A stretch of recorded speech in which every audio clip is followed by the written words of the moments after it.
So what I thought I'd start out doing is just giving you a brief introduction to mindfulness. Typically, mindfulness is kind of a buzzword. Everyone's heard it, right? But what exactly is it?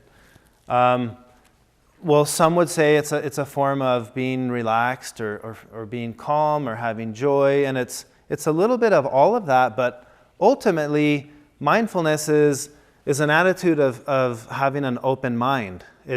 It's being open to whatever might be, not having expectations of how things should be, because that might prevent us from seeing what is.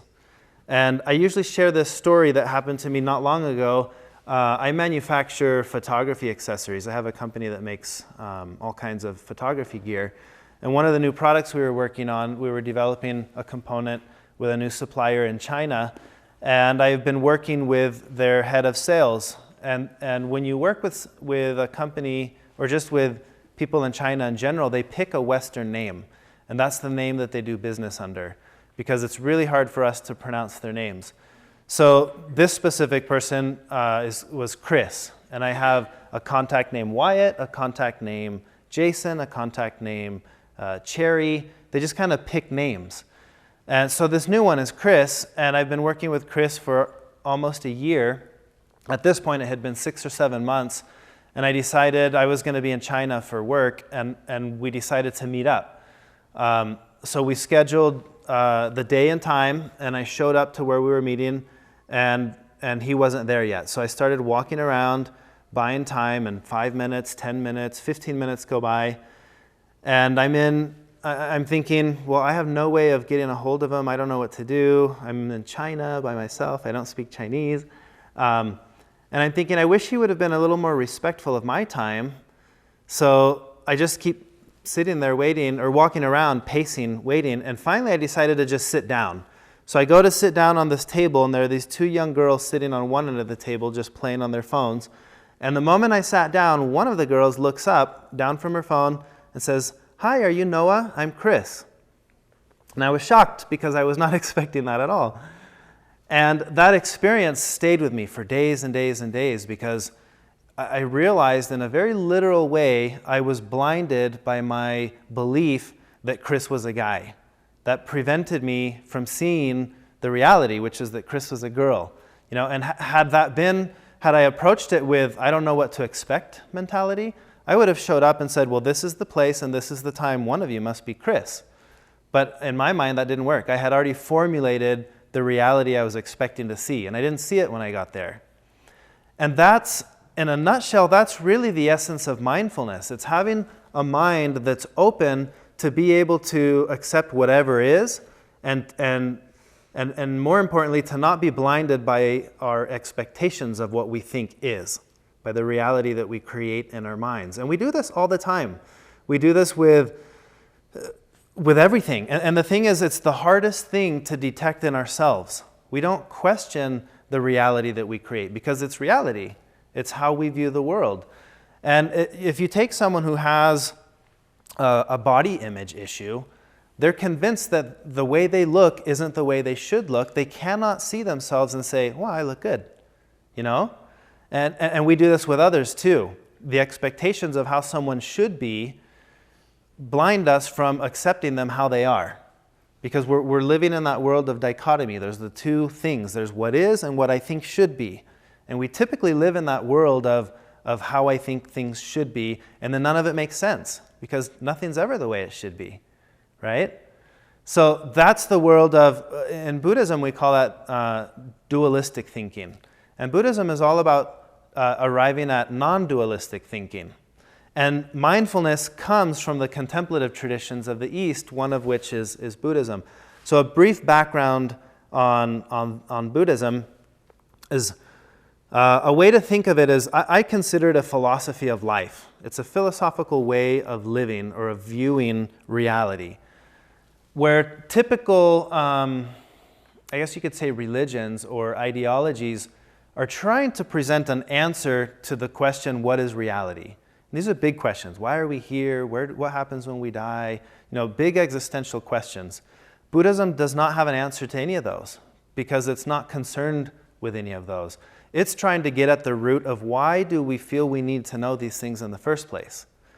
Because if you can pin that, then if you can arrive at a place of peace where you no longer need to know, then it's not about the answers, right? None of those answers matter. It could be whatever it is, but I'm not attaching to that. I don't have to attach to the expectation of this is what better happen, and this is why I better be here, Buddhism tries to arrive at the place where you have comfort and security in the unknown.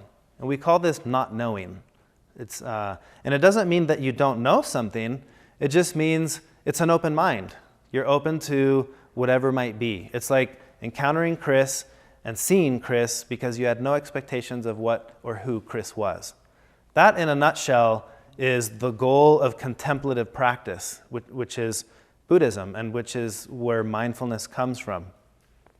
So the trick with mindfulness, at least applied to us in our day and age, it's like, well, I want to be mindful, but what does that mean? It's like you've probably all experienced this, where you run into the house because you forgot something, or into a room, and then you don't remember what you were looking for. Have you done that?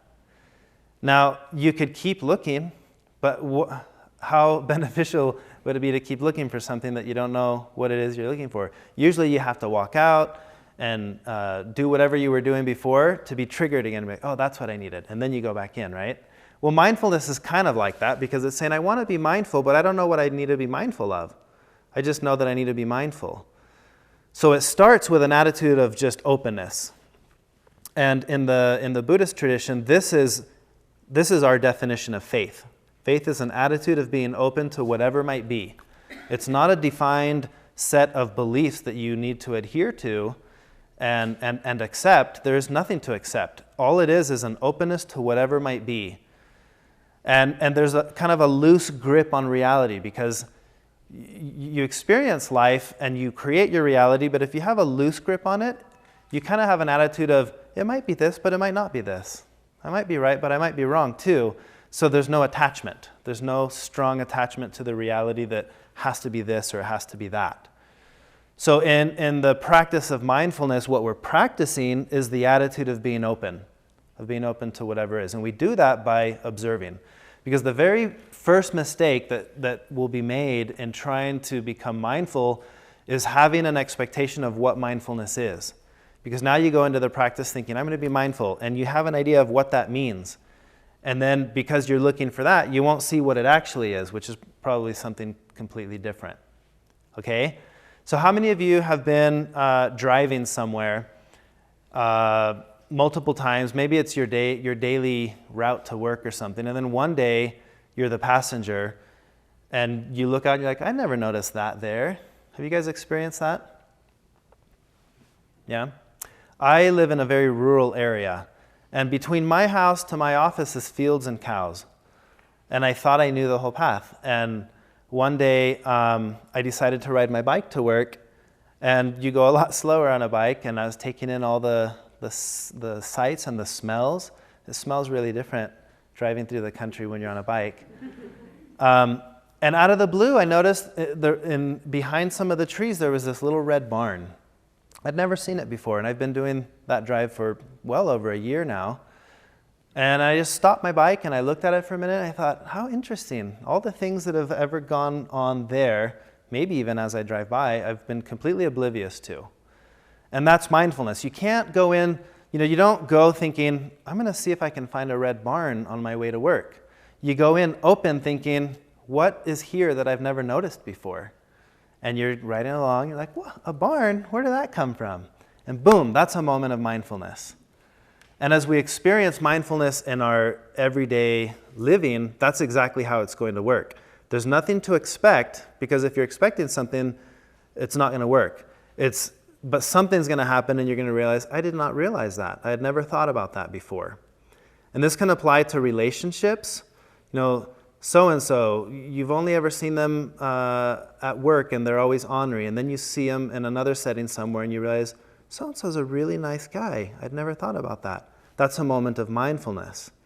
Because once we have an image of how someone is, like Chris, it blinds you to what they actually are, right?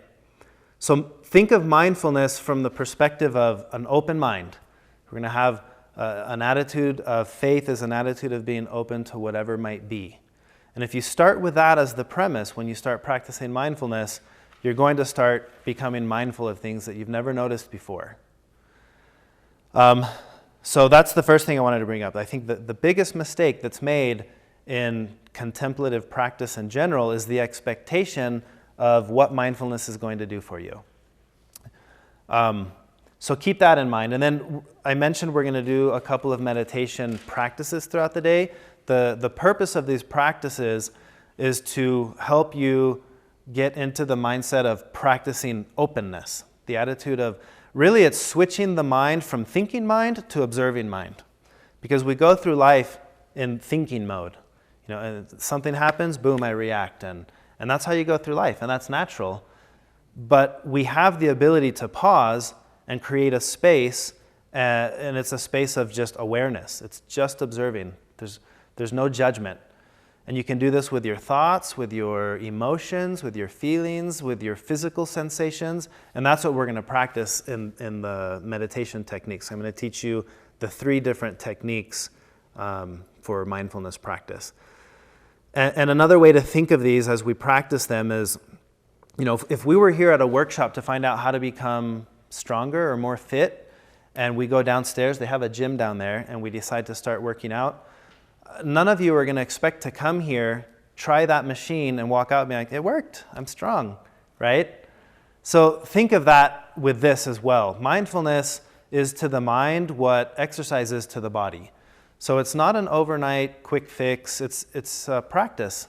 And that's why in Buddhism, it's common we say, I practice Buddhism. You don't say, I'm a Buddhist, because it's not something you can be. It's more of a way of life that you live or that you practice. So, all the contemplative practices work that way. It's a practice. And over time, what you'll start to notice is that you notice things that you didn't notice that you didn't notice. And that's it. That's the whole point of it. Okay, so how many of you have experience with meditation or mindfulness practicing in any way? Okay, quite a few of you. What has been your experience? Is it positive, negative, neutral? If anyone cares to share. I think with what you just mentioned, how it's like you have to, there's no quick fix. Over time, you start developing. And I think one thing what helped me was not trying to seek peace or joy or whatever. It was just kind of like accepting what is, you know, just being observant and things like that. So it took time. That was really hard for me at first. So like 5 minutes in the challenge, and then over the course of a year and a half, I could go a little longer. It was really challenging. I felt like, am I doing it wrong? Things like that. So it just took time and practice. I'm still developing it now. Yeah. Great. Thank you. Anyone else? Mine's also been very positive, and there's lots of things that you can do with meditation and mindfulness, and how you decide to apply it after you develop some skill, concentration. There's a lot of other things you can continue to learn from. Yeah. So my question is, once you develop the meditation, how do you turn that into helping you be more mindful when you come to a problem in mind where you're trying to figure something out? Is that the goal? Is to be able to help yourself stop and think and observe your problem instead of getting so emotionally interactive? And Yeah. how do you do that? That's hard. Yeah, it's a good question. So the question was, is the goal of meditation to be able to apply it, you practice meditation, but then in day-to-day living, when something happens, to be able to have a pause between the stimulus and the reaction, right? Yeah, that's exactly what it is. Now, there's not an answer that's like, well, this is what you do, and you do this, and boom, that's it, you're done. It doesn't work that way because of the nature of reality, which we're going to talk about these topics.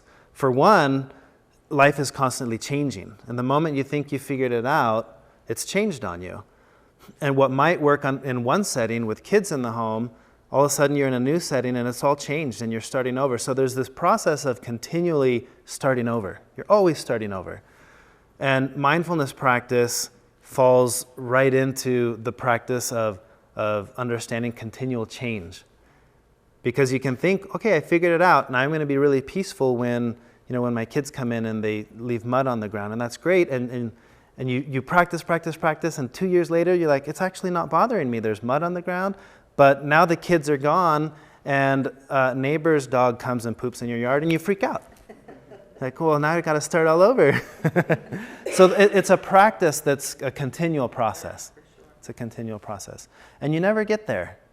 And I think that's the key, is understanding that you never get there. Because when you get that, now there's no reason to ever be disappointed with the process, because it's not like there was an end goal, which is this, and you get there and I'm done. It's that it never ends. You go on and on and on. And you can be less anxious because you know there's going to be changes. Mm-hmm. And you have to learn on your own. Yeah. Now, I do think what happens with time, the more you understand the nature of change, the more accepting you are of change as it happens.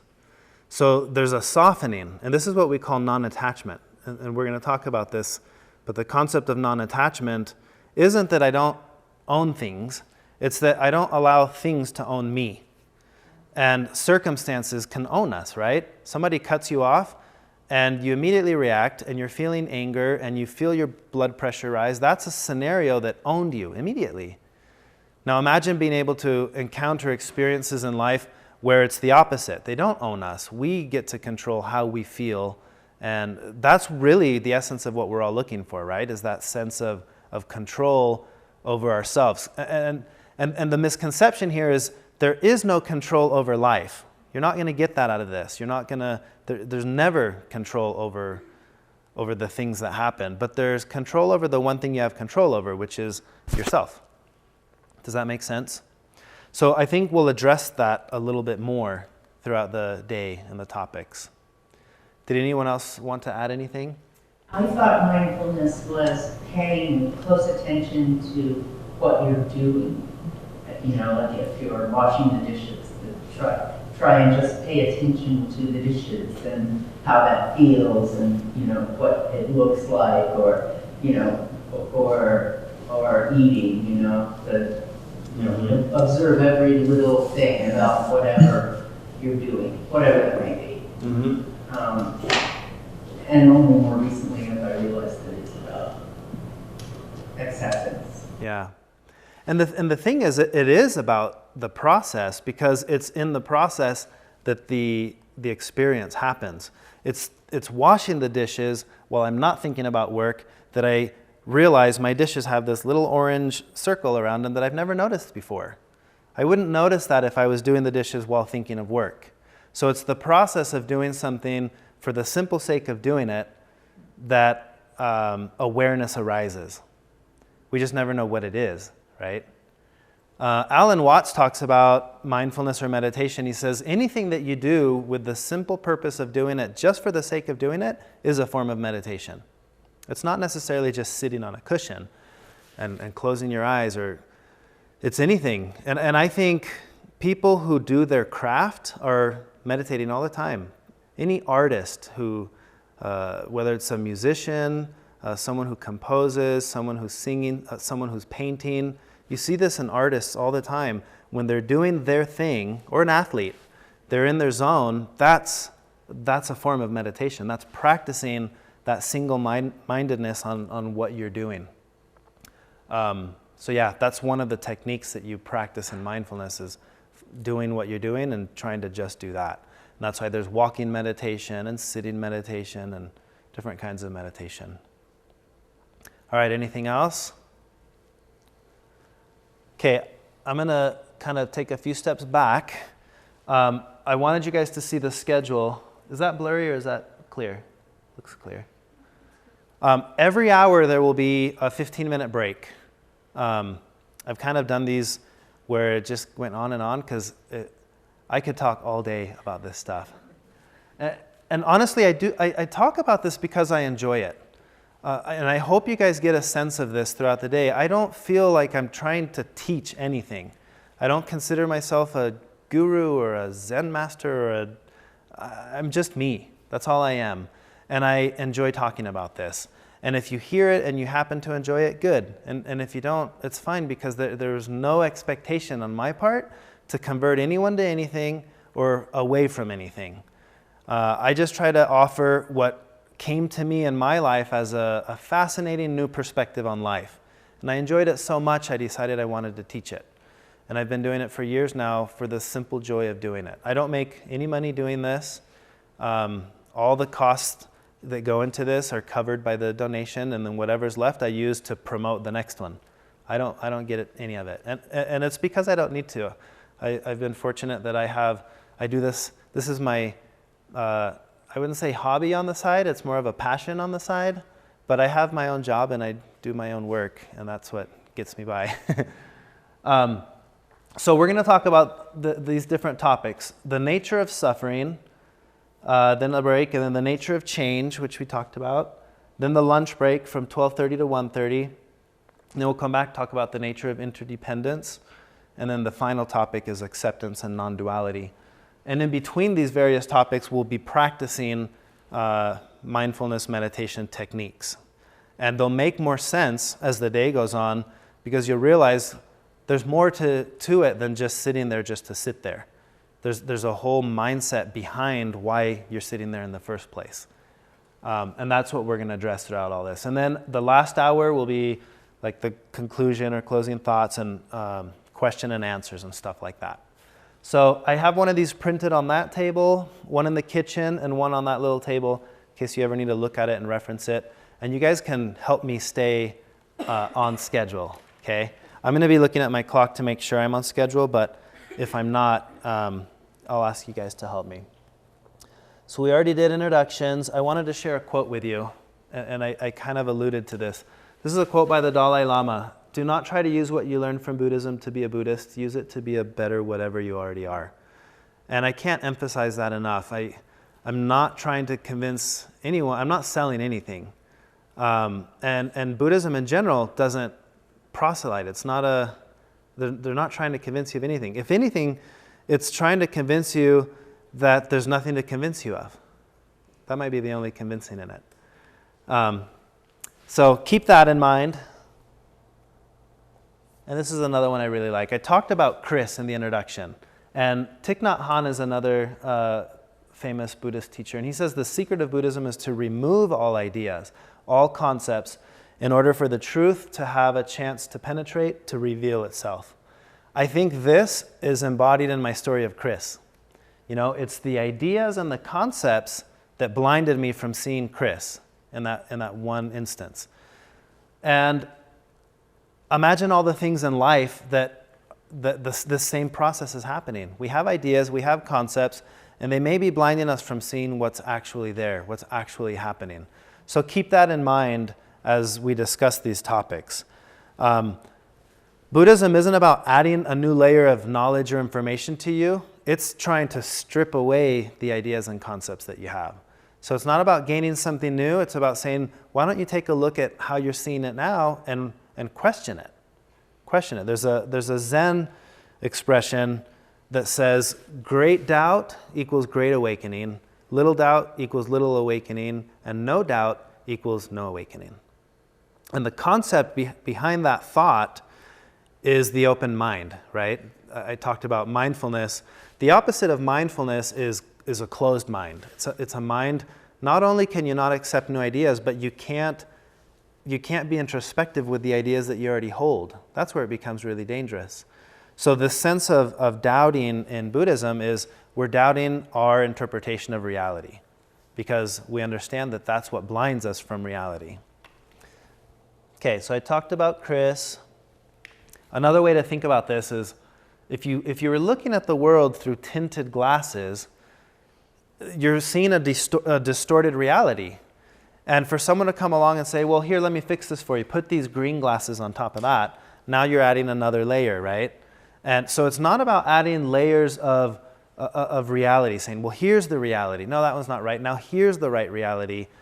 Those are distortions of reality. What we're trying to arrive at is removing all the distortions, and what you end up with is just what is. That's what you end up with. All right, I shared that one. I kind of talked about this. I wanna briefly go over these again, because these can be trigger words for people. They were for me when I started this process. And truth in the Buddhist sense is, I like to divide truth into two overall categories. There are truths that are true because we believe them, and there are truths that are true regardless of what we believe. It doesn't matter what I believe. If the temperature drops low enough, the water turns to ice, right? And that happens. It's unique to the circumstances of the planet and all that. But it doesn't matter if I believe it or not. That's what's going to happen. Those are like empirical truths, and that's kind of the world of science. But the world we live in, there's still a lot of truths, but they're conceptual truths. They're true because we believe them. And these can be personal, or they can be societal truths. And an example of this, and if you really look at it, what you'll find is almost all truths, that when we talk about truths, they're conceptual truths. For example, if I were to ask you, true or false, gold is worth more than silver, what's the answer? It's true, right? Is it a fact? It is a fact, isn't it? If I go to the bank and I give them 1 pound of gold and 1 pound of silver and I want to trade it, it's a fact that they will give me more money for my gold than for my silver. So you have a truth that's true and it's a fact. And at the same time, it's only true because we collectively believe that gold is worth more than silver. If there were no humans on the planet and there's a lump of gold and a lump of silver and a deer walks by, it does not care. There's no assigned value to those two metals. But we come along and we assign meaning, and then we collectively hold that meaning to be true, and now it's a truth. That's just one example. You can think of countless examples of collective truths that are completely conceptual. Another example would be the idea of nationality. You know, there's a strong sense of nationality for people with their countries, and Americans specifically. And I am an American. It's something that I am. It's a part of my identity, and it's a truth. And at the same time, it's pretend. It's non-existent. You know, we create borders. We create nationalities. We collectively believe that this one is better than that one. All these are conceptual truths. And it's important to understand the difference between the two, because when you cling to a truth, a conceptual truth, as if that is an empirical truth, then you run into problems, because it might not be for someone else. Some are. It's pretty consistent that you can take gold anywhere on the planet and everyone's going to want the gold over the silver. That's a universal one. But it gets really muddy when you're talking politics, or you're talking religion, or even economic systems. You know, is democracy better than communism? Like these become conceptual truths. And I'm not bringing this up to diminish the value of any of those. I'm just trying to bring to light the reality that truths are true because we believe them. And that's okay. It can still be true. I just acknowledge that it's because I believe it that it's true. I experience this every day with my kids. I have 3 little kids. And the concept of my kids are the cutest can be a truth, right? And I know that I'm biased, and I love my kids because they're adorable, but I hold space for my conceptual truth that my kids are the cutest. Doesn't mean I'm going to tell you, actually, yours are not. I'm sorry. That would be ridiculous. Because in the world of conceptual truths, my truth can be my truth, and your truth can be your truth, and we don't have to compete. It's not a competition. So I wanted to bring that up because as we talk about truths, when Buddhism is talking about truths, it's trying to remind you truths are conceptual. So don't attach to them. You don't have to cling to it. This will make more sense as we talk about non-attachment later. Faith I already talked about. It's an attitude of being open to what is. Doubt I already talked about is the attitude of questioning the reality that we construct around life. So faith and doubt have positive and negative connotations in our society. And typically faith is associated with a good thing, doubt is kind of a bad thing. And I want to define this so that we rethink these things, because they're not good or bad. They're just, faith is just an attitude of being open, and doubt is an attitude of questioning the reality that I think is, you know? And they can both be good, they can both be bad, but they're not inherently good or bad. They're just tools. All of the things that we're going to discuss today should be viewed as tools. And they are tools to help us develop a mindset of mindfulness, an attitude of being open to whatever is. That's where you're going to discover things. Because in life, when it comes to knowledge, we're always delving in three different regions. There's the things that we know, the things that we know that we don't know, and the things that we don't know that we don't know. And the things that we know, we cling to. You know, I know that hot dogs are better than hamburgers. That's something I know because I've tested it, and I don't like hamburgers. And, you know, that's knowledge of the things that I know. The things that I know that I don't know are things that are out there that I know that I don't speak Russian, but it's something that I could if I wanted to, but I don't need to, and I'm not interested in it. So that's something that I know that I don't know. Well, we're not concerned with those two realms. We're concerned with the third realm, which is, imagine all the things out there that I don't even know that I don't know. And how can you practice learning those things? You can't, because you don't know that you don't know them, right? So mindfulness is the key to this process, because if you have an open attitude and an open mind, what you're going to start learning are things that you didn't know that you didn't know. Does that make sense? It's not too confusing yet? Okay, and then the fourth definition, spirituality. We call contemplative practice a spiritual path, but I want to define what spirituality means to me. Spirituality for me is two things, meaning and connection. When we feel connected to anything greater than ourselves, that's a form of spirituality. And for some people that's nature, for some people it's a deity, for some people it's whatever, but it's a connection to something greater than ourselves. Because we don't exist in life as individuals unrelated to everything around us. But sometimes we act like we do. And we treat life as if there's life, and then there's me, and lucky life, because here I am. And that's just, it's silly, because it's backwards. I'm here because all this was here. I'm a result of all that is. So that sense of connection with something greater than ourselves is one of the elements of spirituality and how I define it. And the second one is meaning. And when I'm talking about meaning, I'm not saying finding the meaning, as if meaning is this thing and you don't know, but it's there under that chair. Go look under it, you'll find it. You know, meaning is something that we create. And it changes, it evolves. The meaning of life that you have when you are the parent of a young child is different than the meaning that you get in life when you're an empty nester. And so there's a process of continually finding meaning because life's continually changing.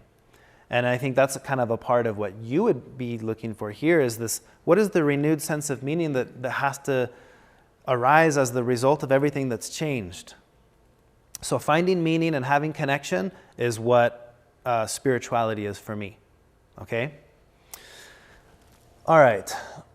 And then throughout this presentation, I want you to consider this quote. When we take the time to look at the way we see things changes. So the key takeaway here is that things won't change. It's the way we see things that makes everything change.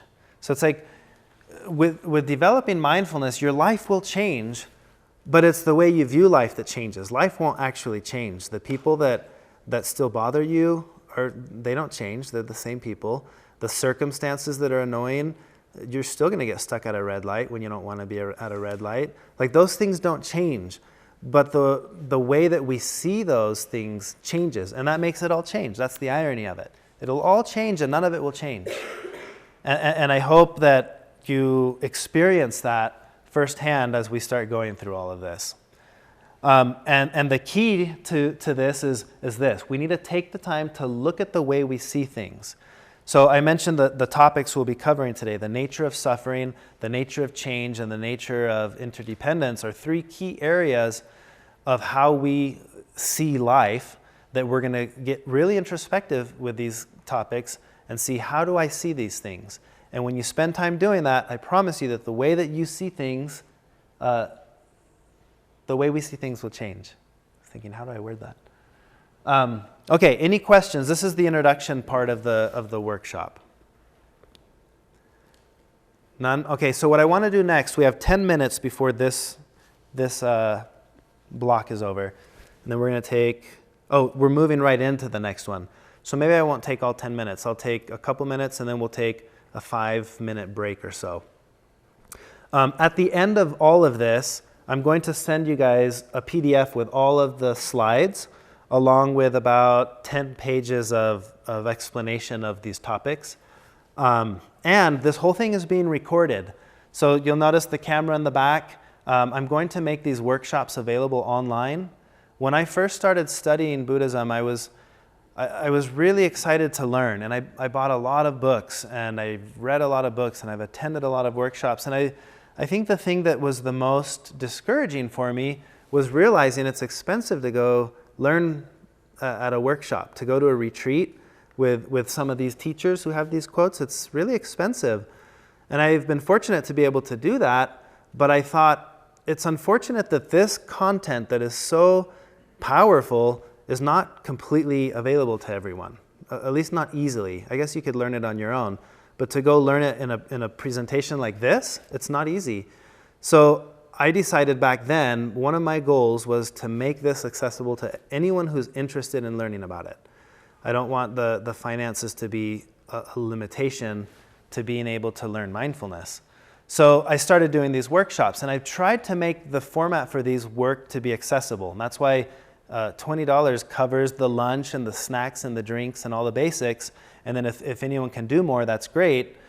But I thought, even that, what if some people don't have $20 to do, or the time to come do something like this? So I've asked Tom, who's filming, he's here to film this so that we can take this, and this will be available online to anyone interested in learning this. So I'm really excited about that. So you guys will be able to rewatch this however many times you want. So, okay, before we take the break, the one thing I wanted to talk to you about really quick, this will be the only time I talk about Buddhism. It's the contemplative practice of mindfulness comes from the tradition, the faith tradition of Buddhism. So I wanted to give you a very, very brief summary of Buddhism. So you've all heard of Buddha, right?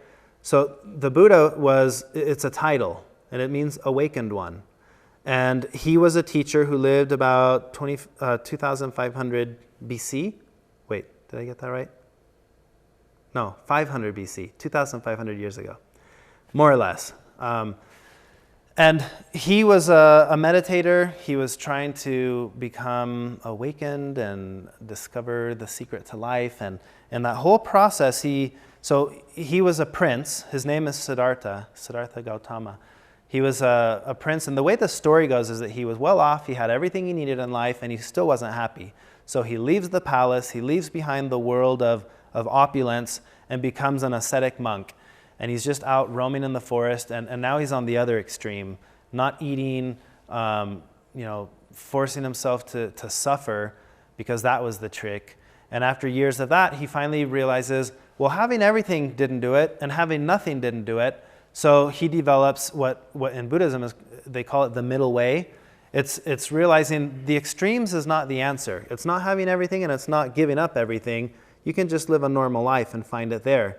So he's sitting there meditating, and all of a sudden he realizes it. And he's like, I get it. And this is the trick, because everyone's like, well, what did he get? Well, what he got is that there's nothing to get. And in that moment, he was free. He was free from chasing the carrot. He was free from running on the hamster wheel of trying to find it, whatever it is. And so he's experiencing this thinking, wow, the key to life is you just live. There is nothing to get. And he's all peaceful and he's happy. And these monks come by and they're like, whoa, what's up with you? You seem like did you get it? And he's like, I got it.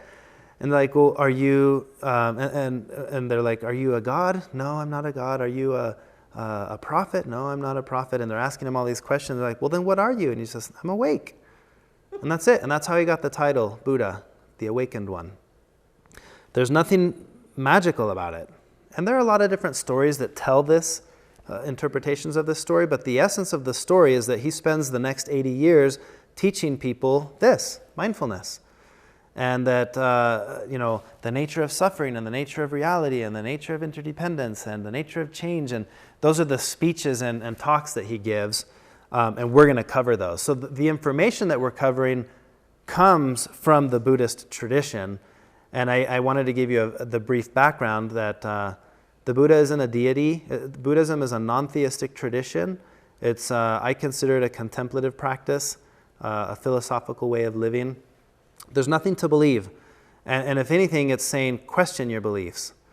So just to reiterate, there's nothing being sold here. There's nothing to convert to. There's no selling going on. So that's, in a nutshell, very, very small nutshell, kind of the story of where Buddhism comes from, where all these teachings even come from. And I would say when you're thinking about any of this stuff, or when you're thinking about Buddha, who Buddha is, don't think of him as a religious figure. Think of him more like a psychologist, like a doctor. And when you go to a doctor, what you want is to be treated, and then you don't want to go back, right? And that's kind of how Buddhism presents itself. It's like, well, here's the situation, here's the prognosis, here's the prescription, and you're done. Now go enjoy life. And other religious traditions feel a little bit more like, well, here's what it is, and now you've got to, don't let go of this. And Buddhism's saying, let go of this. As soon as you figure this out, which is that there's nothing to figure out, then let it go, and you're done. So think of it as Dr. Buddha instead of religious Buddha, anytime I mention him. Okay, so that's it for the introduction. We'll take a couple minutes.